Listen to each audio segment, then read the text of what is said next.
guys, Pinterest Pro here again, live on Facebook. And tonight, what I want to talk about is the education series that I decided to do with my blogs. And this week, I talked about what can Pinterest do for education. And Pinterest is a public forum that reaches 70 million, I repeat that, 70 million monthly domestic users. And think about it, 70% of that 70 million is women. And women are really people that get behind trying to make changes in education. So that's an amazing audience to try to get in front of. And you may think, well, we need to get the public's attention to get changes in a very positive way. Well, hey, this is a place to start.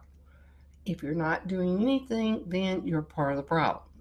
And so instead of thinking, well, if I could, if I had the money, start with Pinterest. You can do that free. And if you get enough people behind you, you can get a very good audience there. And who knows what you might be able to accomplish. And I'm saying that whether you are a teacher, an administrator, a parent, whoever, it's a good place to start. And one of the things that we tend to do is we tend to complain and talk about the negatives. And on Pinterest, what you can do is highlight the positives that are going on in education and more of what would be going on if more funding were available.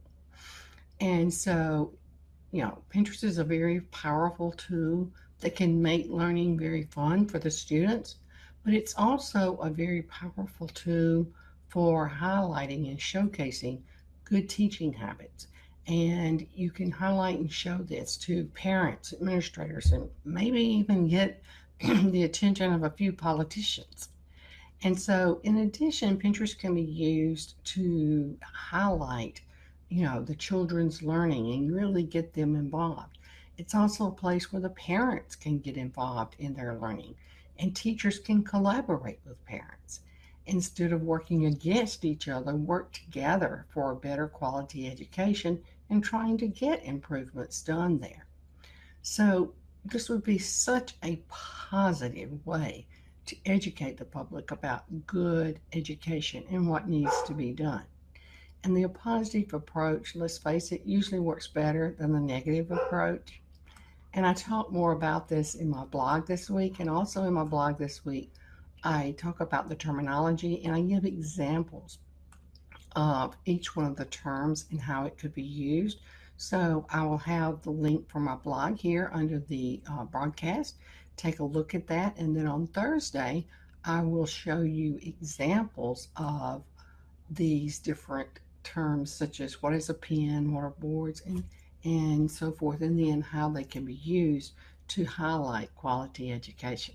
So be sure and join us on Thursday at 7 p.m. And until then, this is Pinterest Pro Anna traveling on down the Pinterest Superhighway.